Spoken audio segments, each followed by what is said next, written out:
walked out to the disco on that Saturday night.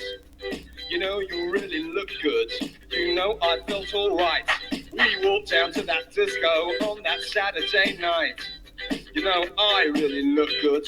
You know, I felt alright.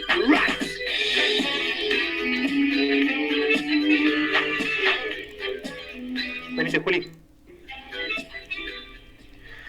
¿Qué tal, amigos y amigas de Radiográfica? Bienvenidos. Esto es Dicho y Hecho, el programa del Partido Comunista Congreso Extraordinario. La izquierda en el frente de todos. En este miércoles soleado, 6 de octubre ya, 6 de octubre del 2021, en una nueva emisión aquí por nuestra querida Radiográfica.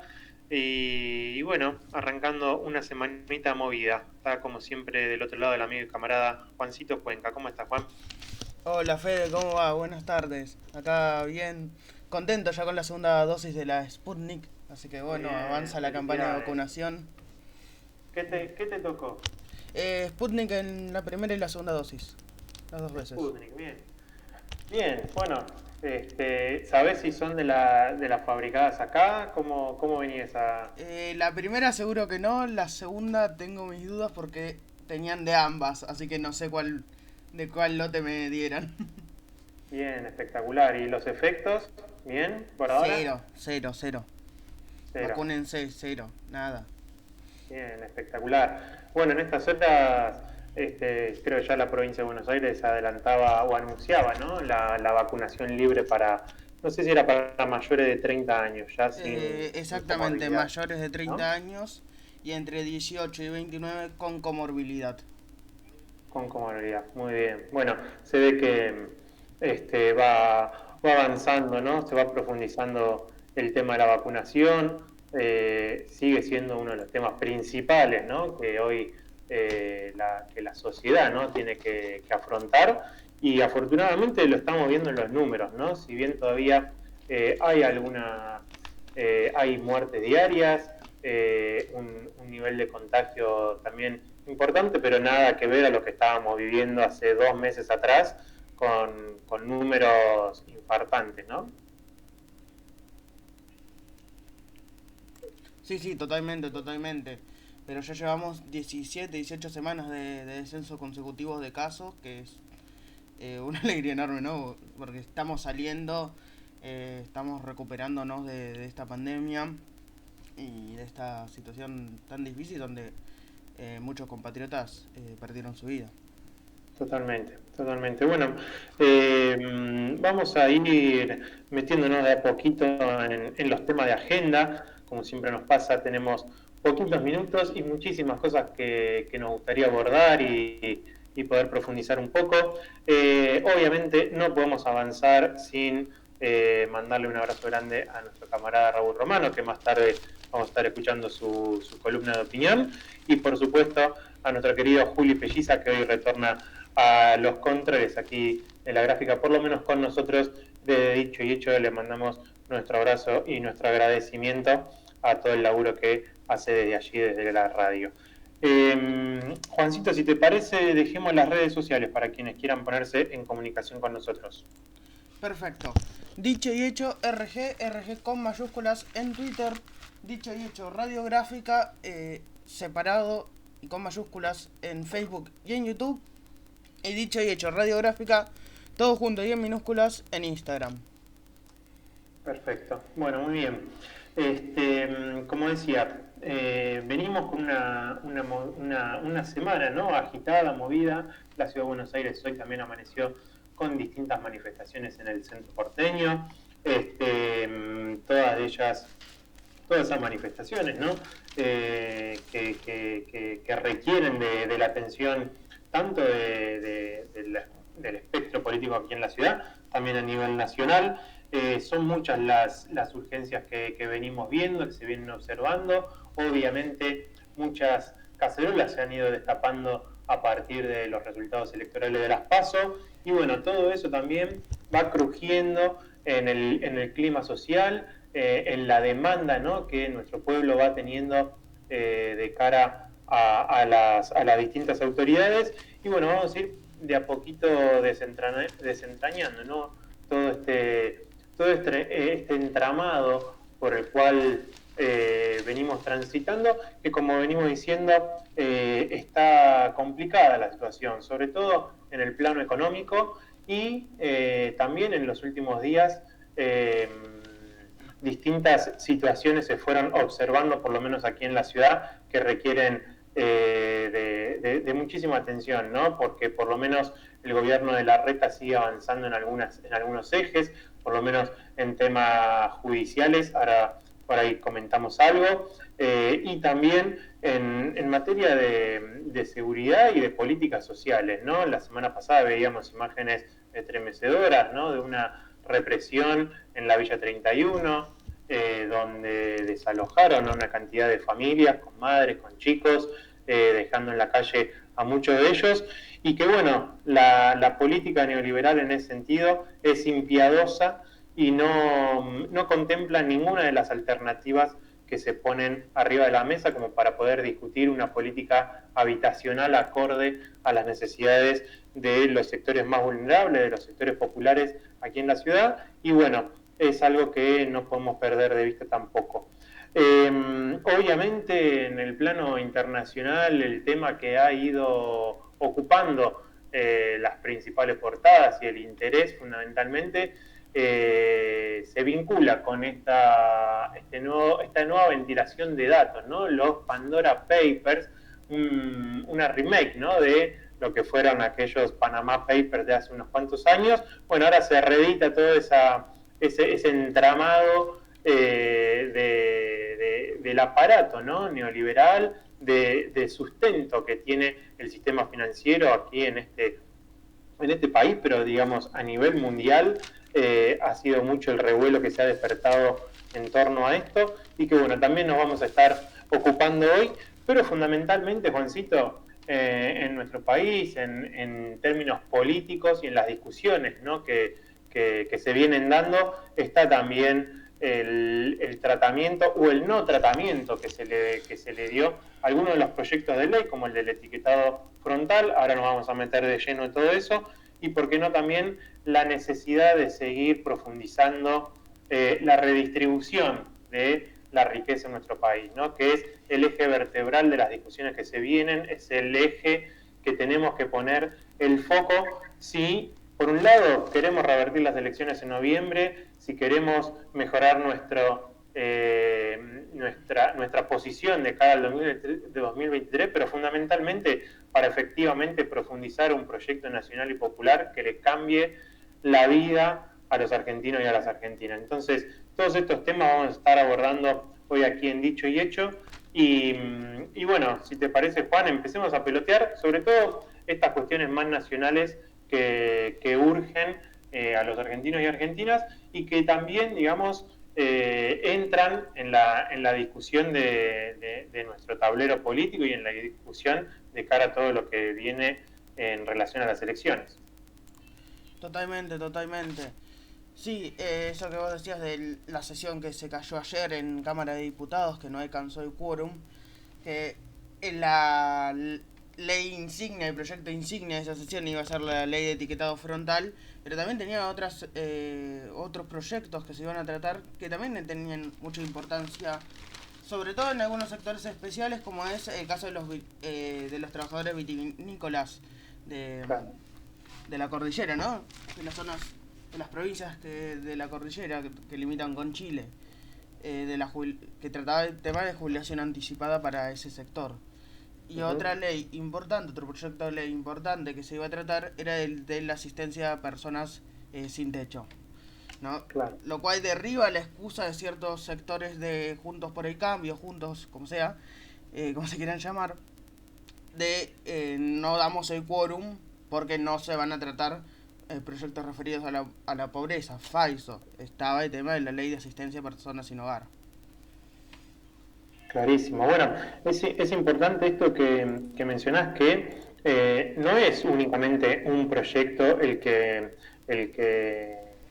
se iba a tratar, y como decías, se cae esta excusa de que el gobierno aspiraba únicamente a abordar ese tema. Yo creo que la actitud de Juntos por el Cambio, Juntos como se llamen, esta fuerza principal de derecha, de oposición en el Parlamento Nacional, muestra una vez más la esencia de la estrategia política que tienen como rol opositor en este caso, ¿no?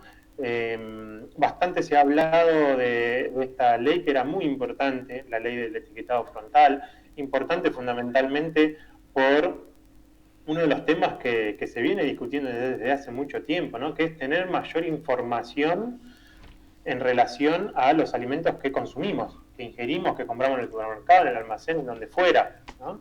La información que le permite a los padres y a las madres elegir los mejores alimentos para darle a sus hijos.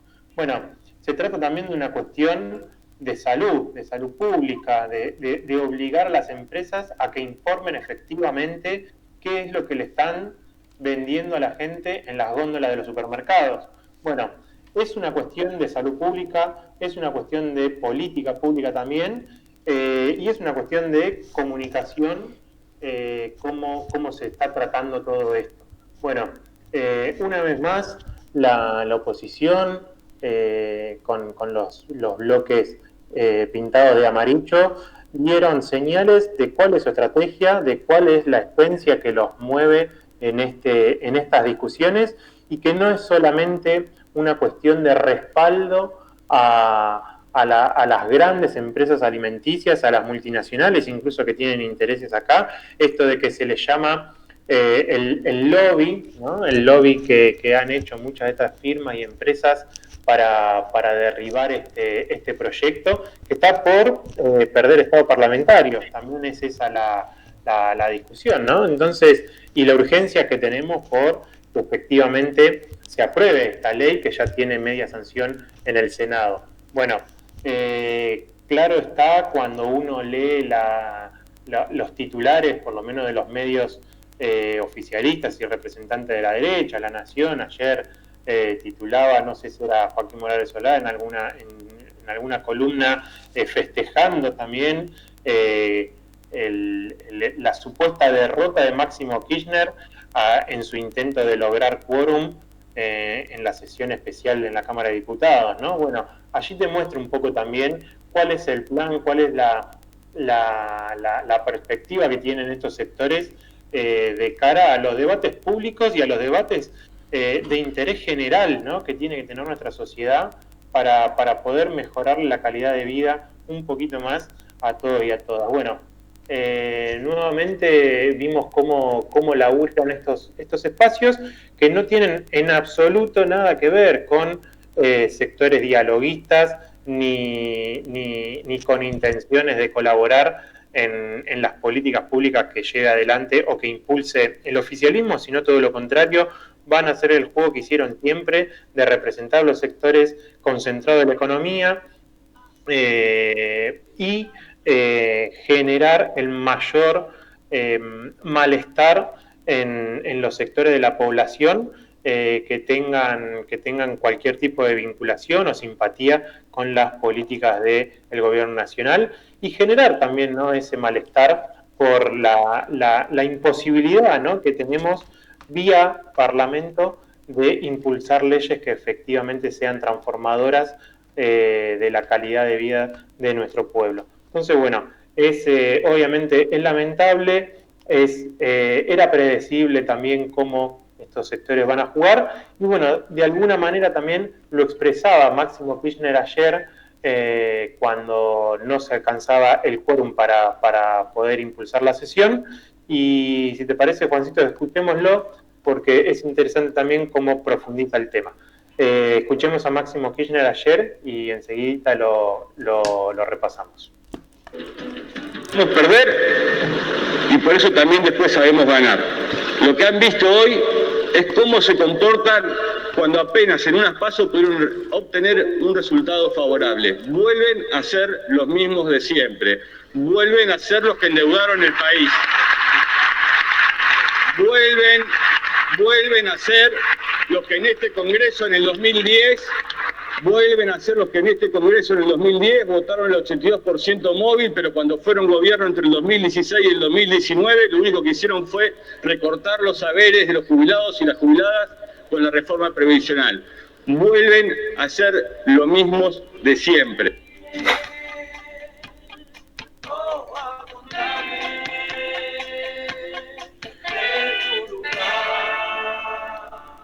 Mediter vas. Bien, ahí pasaba Máximo Kirchner, el presidente del bloque del Frente de Todos en Diputados, cuestionando, ¿no?, a Juntos por el Cambio en este caso, por no dar el quórum para tratar no solamente la ley de etiquetado frontal, sino, como decía Juan recién, una cantidad de leyes que ayudan a reparar situaciones de desigualdad total y generar también condiciones económicas que nos permitan empezar a levantar a sectores muy golpeados, no solamente ahora por la pandemia, sino también por los distintos proyectos neoliberales que han gobernado en algún momento nuestro país. Juancito, no sé si te quedaba algo en relación a todo esto por ahí. No, la verdad que más para agregar de lo que ya hablamos, de lo que dice Máximo, no tengo. Es eso, me recordaba una editorial de Nuestra Palabra que decía: halcones y palomas, todas fichas de derrumbe. Claro. Tan vigente, pero eso Sí. solo. Bueno, ahora que lo traes a colación y lo mencionás, decía Nuestra Palabra, porque en estos 2 días también salió un nuevo número de NP, la 368, y donde apunta efectivamente a los desafíos, ¿no?, que tenemos de cara a lo que nos queda de mandato estos 2 años, también de cara a las elecciones de noviembre, y que efectivamente tiene que ser el eje principal, como decía al principio, para cumplir con lo que nos propusimos como proyecto político, ¿no? Se titula: para ganar en noviembre hay que redistribuir. Allí se ven una cantidad de caras conocidas, ¿no?, del establishment de la Argentina, de los sectores económicos más poderosos, de Ruemer, Cerniquian, Bulgeroni, Pérez Compán, Macri, Roca, Mañeto, Galperín, Coto, Brown, entre otros, y en su bajada dice: se requieren acciones más audaces, de envergadura, para mejorar las condiciones de vida de millones de compatriotas. Lo que se debate, más allá del objetivo inmediato del 14 de noviembre, es el rumbo del gobierno nacional, no tal o cual medida, ¿sí? Las fuerzas políticas, sociales y sindicales del campo popular debemos intervenir para empujar desde el movimiento de masas un proceso de redistribución del ingreso, con un impacto inmediato en la mesa de los argentinos y argentinas. La prioridad no es un acuerdo rápido ni corto con el Fondo Monetario Internacional. Lo que quema es la deuda interna. Bueno, allí está un poco el tema, ¿no?, el kit de la cuestión. Cómo el gobierno nacional se las ingenia para efectivamente poder redistribuir las riquezas que se generan en este país. Muchas medidas se han anunciado en las últimas semanas, desde el aumento del salario mínimo vital y móvil, el relanzamiento del Repro 2, jubilaciones anticipadas, créditos blandos para sectores pymes, un proyecto de alivio fiscal, bueno, una cantidad de medidas que se han ido tomando que, insistimos, no van a tener el impacto en el corto plazo que efectivamente se requiere, ¿no?, para lograr este objetivo de redistribuir en otras dimensiones. Muchas de estas medidas son necesarias, pero son insuficientes para poder atacar estructuralmente las desigualdades económicas que existen en nuestro país y que efectivamente son las que se están haciendo notar en los reclamos de los distintos sectores populares, ¿no? Esos sectores que, ya sea por alimento, por trabajo, por lo que fuera, están urgidos de que haya una política pública que confronte a otro nivel con estos sectores económicos que siguen teniendo las riendas económicas de nuestro país y que ante cualquier avance que se intente generan las condiciones de desestabilización o de tergiversación de las políticas que se impulsan. Bueno, acá está el gran objetivo del gobierno, no solamente para noviembre, sino para lo que resta de mandato, poder atacar estructuralmente estos desequilibrios y tomar medidas que efectivamente se hagan sentir en el bolsillo de los argentinos y en la mesa de los argentinos, ¿no? Entonces, bueno, ahí está un poco la urgencia y a lo cual nos tenemos que abocar desde todos los sectores, ¿no? Cristina lo decía en alguno de los últimos discursos, en las apariciones que tuvo, no solamente los militantes o el gobierno nacional, sino también los distintos movimientos sociales y populares y fundamentalmente también el movimiento obrero organizado, teniendo que salir a poner el cuerpo y hacer las exigencias necesarias para que todo esto se pueda llevar adelante, porque si no, la derecha está a la vuelta de la esquina y eso es lo que nos amenaza nuevamente, ¿no? Parte de todas estas cosas son las que tenemos que seguir dirimiendo de acá a noviembre, y en noviembre fundamentalmente es donde se van a contabilizar ya las posiciones y vamos a poder tener un poquito más claro qué nivel de lucha vamos a tener por lo menos hasta el 2023. Juancito, si no te queda nada más, podemos pasar a la columna de Raúl Romano, que alguna de todas estas cosas también menciona. Adelante, adelante. Vamos nomás, escuchamos a Raúl Romano y a la vuelta cerramos el primer bloque. Entonces empiezo por estar muy indignado porque por lo que pasó en la Villa 31, es decir, el desalojo, la represión e incendio de las casas, digamos, humildes, más que casas, ni ranchos siquiera son, que fueron desalojados a sangre y fuego. Entonces esto, bueno, es para tener en cuenta y también para ver los votos al fascista de Milei en las próximas, ¿no? Porque Milei y el PRO van de la mano, son dos sectores de derecha que quieren triunfar. Entonces, lo acontecido, como digo, en la parte de la Villa 31, me recordó a la época del nazismo, de 1930, que desalojaba a los judíos, les quemaba sus pertenencias. Es decir, eso en el nacimiento del nazismo. Y yo creo que con este acto, el jefe de gobierno de la ciudad de Buenos Aires, es decir, Larreta y su banda fascista, es lo que hicieron en la Villa 31. Y aquí cabe una reflexión. Nosotros, el pueblo, paga un montón de millones para la seguridad, entre comillas digo esto. Tanto justicia como seguridad van de la mano, porque la justicia justifica lo que hace seguridad. En capital me refiero, justamente con este gobierno que ya no es el gobierno demócrata burgués, sino directamente un gobierno fascista por las actitudes que están tomando. Y porque ayer, cuando se iba a tratar una ley en la Cámara de Diputados que beneficiara al pueblo, se negaron a estar.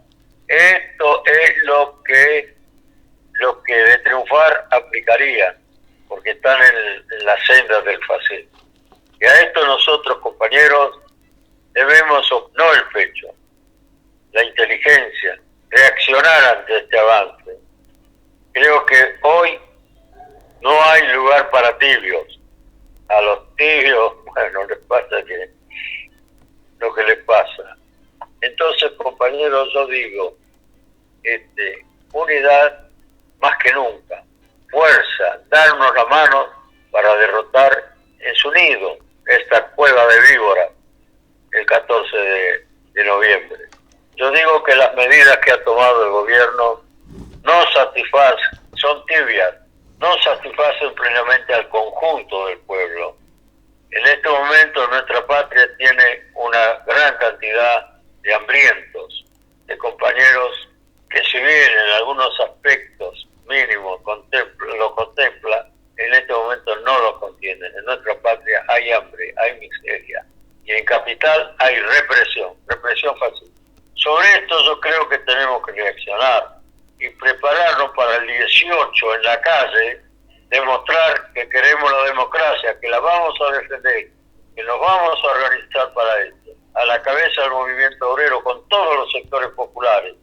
Aquí tiene que ser una demostración de fuerza contra el fascismo, porque este es el camino que nos quiere llevar Larreta y sus compañeros y sus mandantes. Hace poco estuvo en Washington, habrá ido a recibir órdenes y a rendir cuenta, digamos, de la política que está haciendo nuestra patria. Bueno, entonces el 14, compañeros, desde ya, porque no está garantizado nuestro triunfo, pero porque las medidas que tomó el gobierno no son las necesarias en este momento para satisfacer al pueblo, y que realmente el 14 le digamos no a la derecha fascista. Bueno, esto lo digo porque así lo siento, porque así lo vivo, porque incluso hay algunos compañeros del campo popular, de la principal fuerza, que se ven un poco desencantados por la política de este gobierno. Y yo también, porque es un gobierno tibio. Pero nosotros los elegimos, y a ellos debemos exigirle que nos resuelvan los problemas que nos agobian al pueblo argentino. Gracias, compañeros.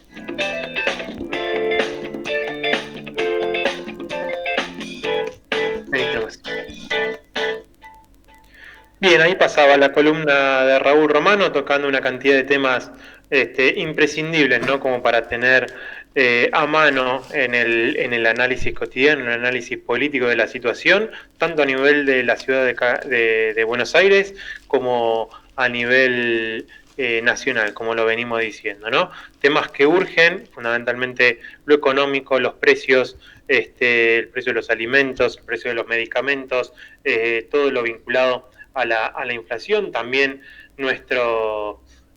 la necesidad, ¿no?, de atacar de raíz a estos formadores de precios, que son sin duda los principales responsables también de esta desbandada de los precios en general, y que bueno, es parte de la materia que nos debe ocupar. Obviamente en la ciudad de Buenos Aires no pasan las cosas porque sí, hay un gobierno neoliberal, el gobierno de Larreta, que avanza contra los sectores populares y que avanza también impunemente sobre las condiciones de la justicia, que bueno, por hoy no nos vamos a detener demasiado allí, pero sí nos vamos a estar ocupando en algún momento, porque es muy grave también el nivel de impunidad con el que se manejan a la hora de trabajar en la legislatura porteña. Son las 14:34, estamos ya pasaditos de tiempo para ir a la tanda, así que nos vamos a un pequeño cortecito y enseguida seguimos con Dicho y Hecho. Subite al aire con Radiográfica. Vamos directo a lo que te interesa. FM 89.3, una radio de bandera. Inicio de espacio publicitario. Suscríbete a la comunidad Radiográfica. Ingresá a www.radiográfica.org.ar y potenciá la comunicación popular. Comunidad Radiográfica. Sumate. ¿Te perdiste tu programa favorito? Entrá a radiocut.fm y escucha el programa que quieras, cuando quieras. radiocut.fm, la radio que te gusta, a la hora que quieras. Citrajucaba, el sindicato de los trabajadores y las trabajadoras del Poder Judicial de la Ciudad de Buenos Aires. Siempre defendiendo derechos de los judiciales. Citrajucaba.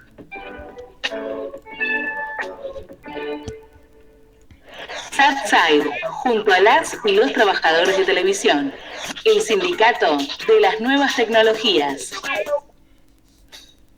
¿Querés polemizar? Vení a la señal. De lunes a jueves entre las 18 y las 20. Los viernes desde las 19. En La Gráfica. En La Gráfica, los únicos operadores son los técnicos. Radiográfica, una radio de bandera. Fin de espacio publicitario.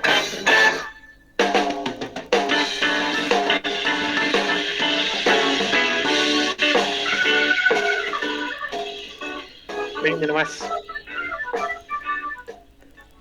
Bien, continuamos aquí con Dicho y Hecho, el programa del PCC aquí por La Gráfica. Juancito, reiteremos redes sociales para quienes quieran ponerse en contacto con nosotros. Sí, Dicho y Hecho RG con mayúsculas en Twitter, Dicho y Hecho Radiográfica, todo junto y en minúsculas en Instagram, y Dicho y Hecho Radiográfica separado y en mayúsculas en Facebook y en el canal de YouTube. Clarísimo.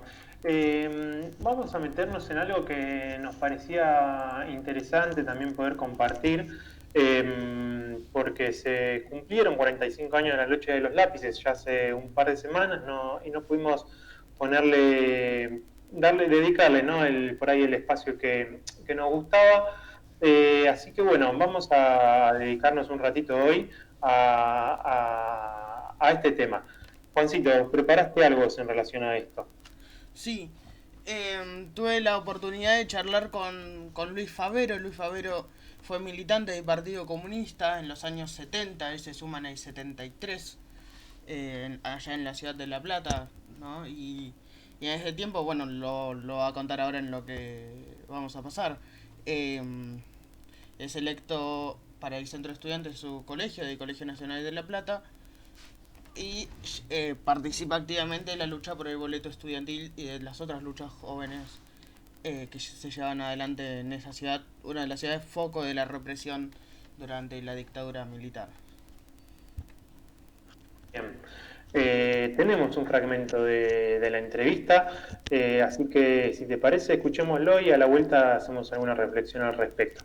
Escuchemos a Luis Favero. Luis Favero, ahí está, no me salía apellido, Luis Favero, en relación a los 45 años de la Noche de los Lápices. Legales.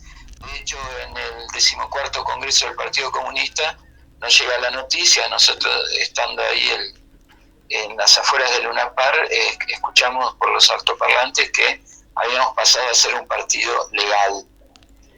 Esta reorganización de los partidos políticos y de los centros de estudiantes llevó a que en 1974 se reformulara el Centro de Estudiantes del Colegio Nacional, donde yo fui elegido junto con otro compañero representando a los segundos años.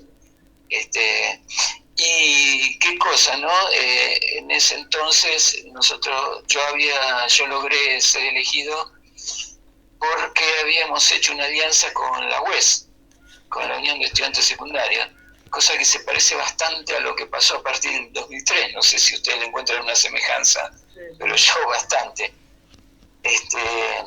Más que nada porque en el tercer gobierno de Perón se dio una idea más reformista de la política, incluso en la economía. Perón había elegido de ministro de Economía a José Belgerbar, que era no solo el secretario de la Confederación General Económica, sino además militante del Partido Comunista, y se habían logrado convenios bilaterales fuera de la órbita de lo que era Estados Unidos o Europa, digamos más la OTAN en aquel entonces decíamos, y se abren nuevos mercados, fíjense la semejanza.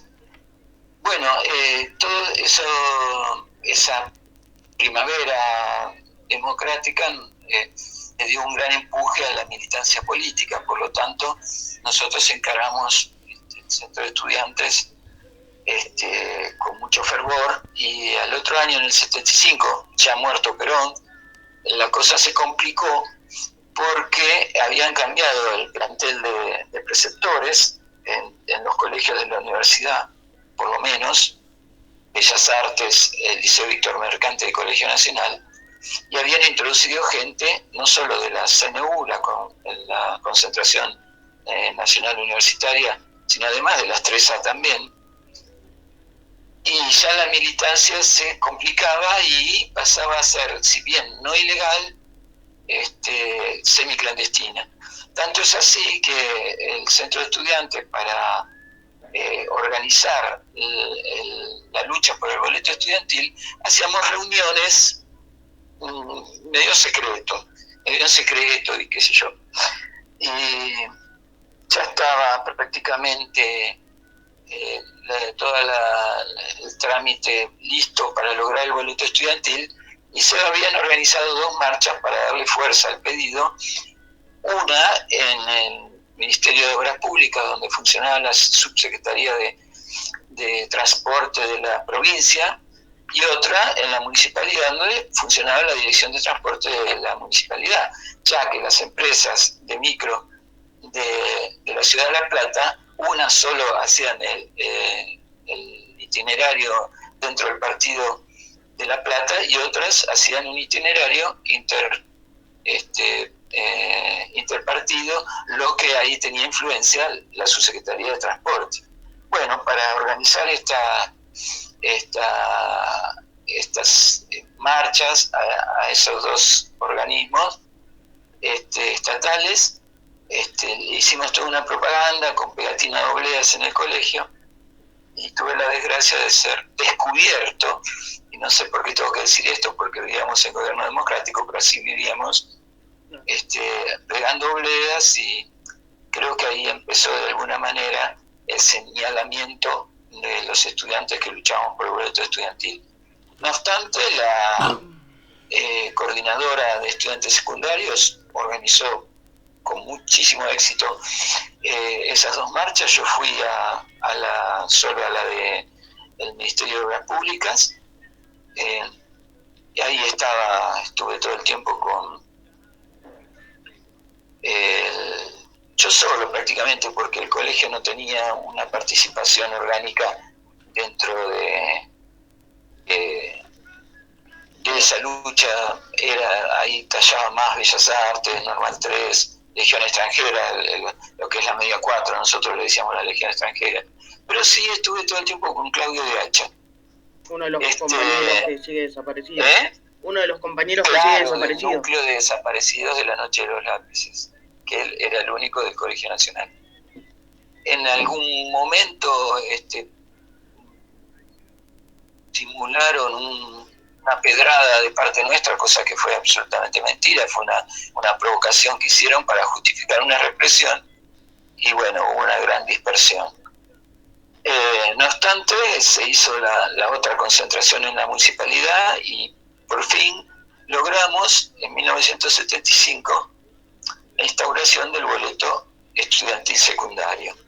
Ya estaba el de la escuela primaria, y nosotros logramos, que es el que está en vigencia ahora, con algunos cambios seguramente a lo largo de los años, pero bueno. Al año siguiente la cosa empeoró con el golpe de Estado, pero no obstante los compañeros de la FED en ese entonces, Eduardo Pintado, Pablo Pastrana, Víctor Vicente Marcasiano y yo, de alguna manera manteníamos la militancia y alguna especie de centro de estudiantes con algunas ideas para desarrollar políticamente.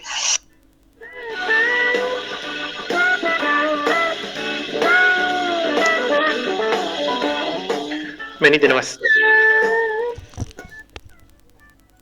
Bien, ahí escuchamos un fragmento de la entrevista que le hizo Juan a Luis Favero hace unos días en el marco de los 45 años de la Noche de los Lápices. ¿Qué tal, Juancito? ¿Cómo estuvo eso en general?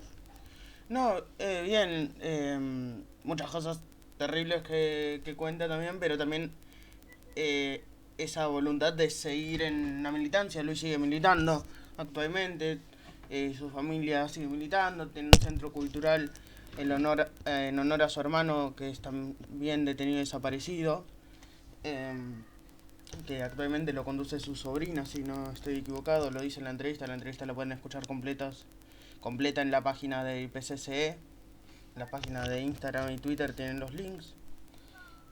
Así que bueno, esa carga, ¿no?, que tiene alguien que la pasó mal, pero que aún así sigue luchando y sigue militando y sigue con ganas de transformar su patria, de mejorar las condiciones de nuestro país, ¿no? Clarísimo, clarísimo, y bueno, fundamental también reivindicar esta lucha y la importancia que tiene, ¿no?, la lucha del movimiento secundario, el movimiento estudiantil en su conjunto, y seguir apostando a esa juventud para abordar las transformaciones de largo plazo que necesitamos en todos los aspectos de nuestra patria, ¿no? Así que bueno, interesantísimo, y para quienes quieran, ahí Juan ya lo mencionó recién, pueden encontrar la entrevista completa en las distintas redes del partido y obviamente de aquí del programa de Dicho y Hecho. 14:46 minutos, separamos y enseguida cerramos con algunas cositas del plano internacional.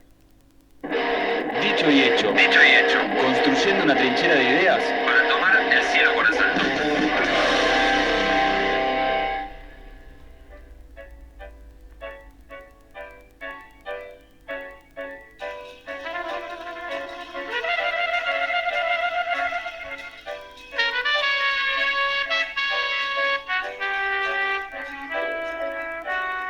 Venite, Juli. Bien, seguimos ya los últimos minutos de Dicho y Hecho aquí por la gráfica, como adelantamos al principio del programa. Abordar un poquito uno de los temas que ocupó, ¿no?, gran parte de la atención mediática y política en los últimos días, esta información que se empezó a publicar, circular, vinculada a los paraísos fiscales, o mal llamados paraísos fiscales, las cuentas offshore, este mecanismo que tiene gran parte de la mafia a nivel internacional, el empresariado, el neoliberalismo también en general, cómo se sustentan determinadas prácticas que bueno, atentan contra los intereses comunes de las mayorías populares en todo el mundo, y que bueno, nuestro país obviamente no está exento de todo ello. Y bueno, para conversar un poquito de todo eso, porque sabemos que tiene buena data, buena información, está el camarada de Bahía Blanca, Lucas Nigoevich. Luquitas, ¿cómo estás? Fede Flumini y Juancito Cuenca de este lado. Hola camaradas, muy buenas tardes, ¿cómo va? ¿Cómo andamos? Buenas tardes, Lucas. Buenas tardes, ¿cómo va? Muy bien, bueno, charlar con vos un poquito en relación a esta idea de los Pandora Papers, ¿no? Esta remake de los Panama Papers que ya desde hace algunos años ha zamarreado un poco, ¿no?, la economía internacional, y que bueno, ahora nueva documentación, nuevos nombres, nuevas intenciones se volvieron a poner en el plano público, y que bueno, merece también un poco la atención de todos, al menos como para poder pensar qué sistema está rigiendo y gobernando nuestro mundo, como para poder pensar otras alternativas también, ¿no? Sí, no, Tago, como decís, es más, de hecho, hasta me animaría a decir que en comparación el escándalo de los Panama Papers queda muy chico, porque objetivamente hablando, de los Pandora Papers es la investigación sobre cuentas offshore más grande de la historia, esto dejando por atrás, pero a los Panama Papers, los Paradise Papers, etc. Es más, de hecho, hemos hecho esto porque ha habido muchas investigaciones sobre estos temas, sobre las cuentas offshore en guaridas fiscales. Por mencionar simplemente algunas, tenemos los Offshore Leaks del 2013, los China Leaks del 2014, los Panama Papers y Bahama Leaks y Football Leaks del 16, Money Island, Malta Files del 17 junto con Paradise Papers, Dubai Papers del 18, FinSafe Files del 20 y OpenLux desde el principio de este año. Pero bueno, como veremos, hay mucho de eso que han pasado por debajo del radar internacional en las noticias, pero el Paradise Papers, el Pandora Papers, es objetivamente más grande, contiene 12 millones de documentos, trata de una nueva investigación del Consorcio Internacional de Periodistas de Investigación, que involucró a 600 periodistas de 150 medios de 117 países. O sea, una mega investigación sobre el caso, en donde... Bueno, sí, perdón. No, seguí. Donde se trata de una mega investigación donde, como bien decías vos, se muestra la verdadera cara del sistema capitalista, ¿no? Como en los papeles se plantea como un medio, como un sistema democrático, abierto y transparente, pero la realidad es que, como bien dice, digamos, el principio más elemental del capitalismo, que es acrecentar tus ganancias al costo que sea, inclusive con tácticas ilegales, con tácticas ilícitas. Yo te escuchaba en la presentación que hablaba sobre el tema de los offshore, los paraísos fiscales. Bueno, técnicamente el término más correcto sería guaridas fiscales, más que paraísos. Sí, sería el término más acertado, que no es lo mismo que una offshore. Una guarida fiscal, digamos, es un lugar, un territorio, un estado donde rige un régimen tributario mucho más, digamos, flexible, y además cuenta con el secreto bancario, que es, hablando muy resumidamente, es que no te preguntan de dónde sacaste la plata que estás guardando.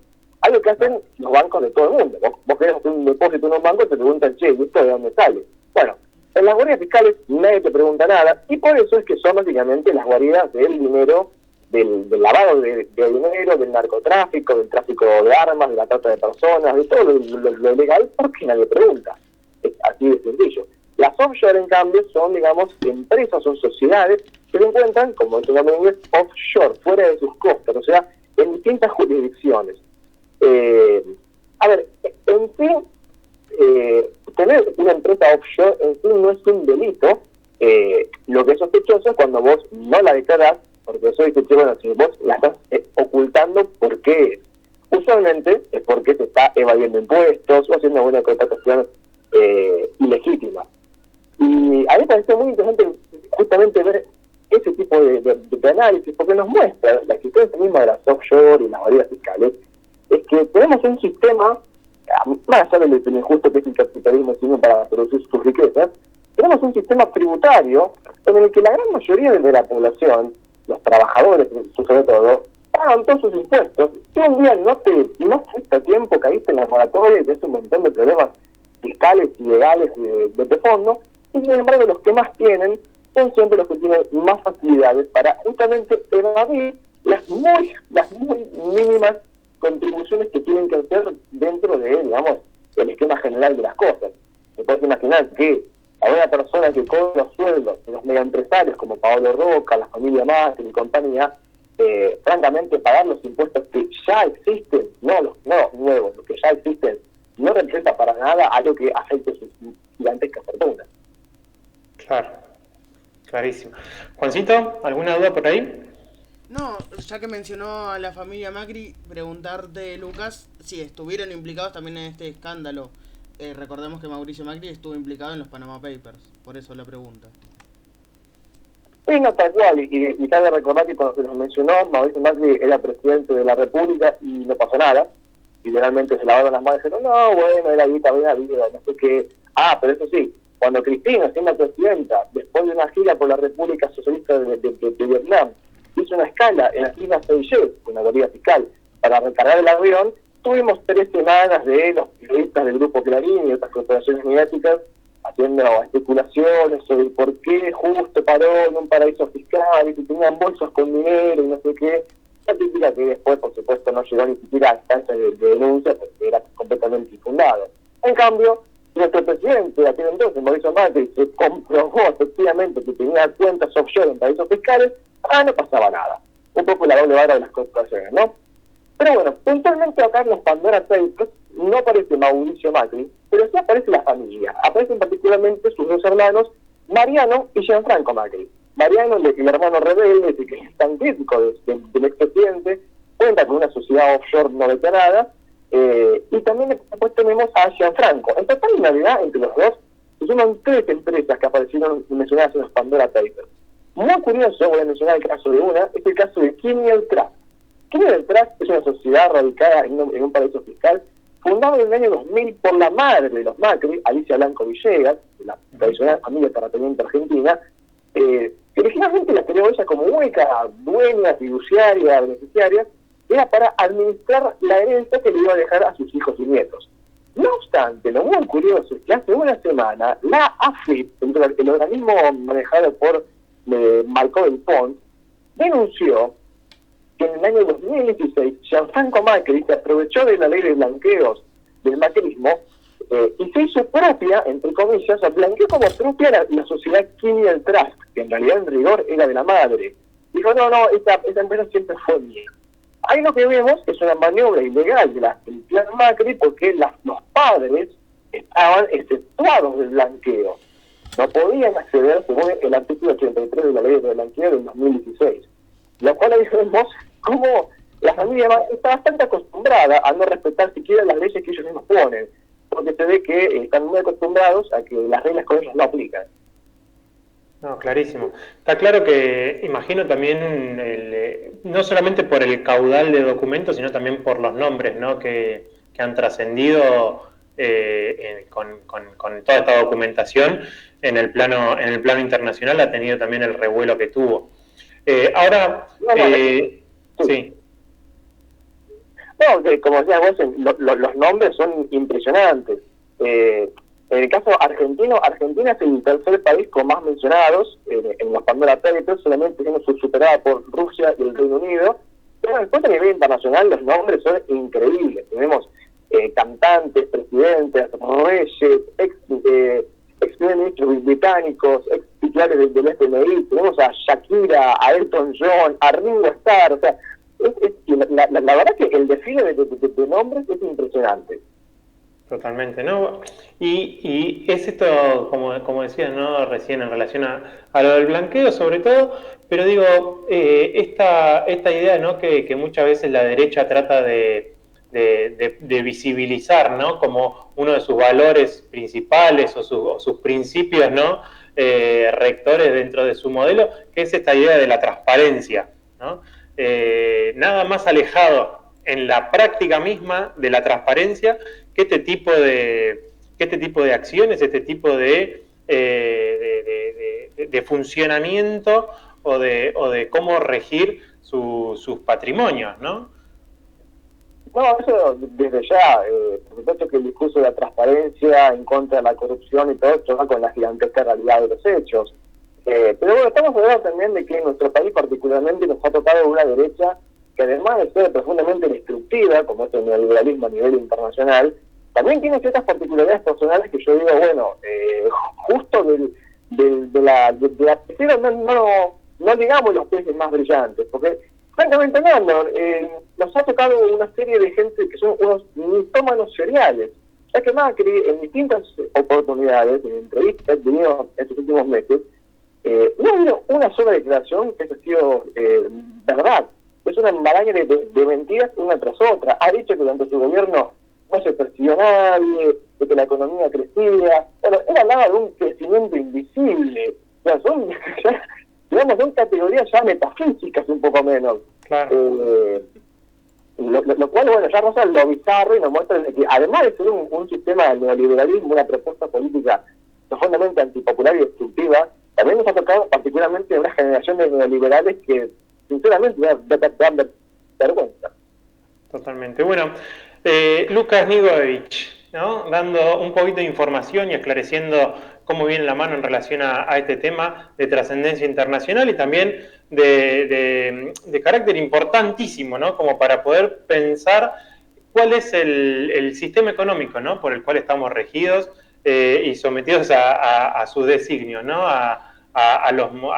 el motor que mueve este neoliberalismo, este sistema financiero tan salvaje que se las da de transparente, que se las da de puro y de los valores de la rectitud y demás, pero que en verdad no son otra cosa que los motores de la mafia, ¿no?, en todos sus planos, ¿no?, desde los políticos, los comunicacionales, los financieros, los bancarios, todos vinculados a este tipo de prácticas que, como decíamos al principio, no hacen otra cosa que acentuar las desigualdades económicas y sociales en todo el mundo, ¿no? En todo el mundo. Y bueno, es importante seguir trabajando sobre estas ideas para poder definitivamente ponerle frenos a este neoliberalismo que se presenta tan descarnado, y lo vemos con este tipo de prácticas. Así que, Lucas, te agradecemos muchísimo por toda la data. No, por favor, ha sido un gusto y nos estamos hablando. Totalmente, un abrazo grande. Bueno, Juancito, ya estamos pasados de horas. No sé si te queda algo como para cerrar. No, la verdad que agradecer a Lucas, que siempre ahí está para dar una mano y darnos un poquito de información. Bien, buenísimo. Bueno, entonces te despido. Nosotros nos vamos a estar reencontrando la próxima semana, después de un fin de semana largo. Esperemos que puedan disfrutar y aprovecharlo también a toda la militancia para volver de a poquito a ganar las calles. Es importante seguir poniéndole cabeza y cuerpo a todo esto. Así que bueno, desde acá no mucho más. Le agradecemos a Juli Pelliza, que estuvo desde los controles de la gráfica. Un abrazo grande a Raúl Romano. Juancito Cuenca me acompañó, Fede Flumini es quien les habla. Esto fue Dicho y Hecho, el programa del Partido Comunista Congreso Extraordinario, la izquierda en el frente de todos. Nos reencontramos la próxima semana, como siempre, a partir de las 14 horas. Un abrazo grande y buena semana. Chao, Juli.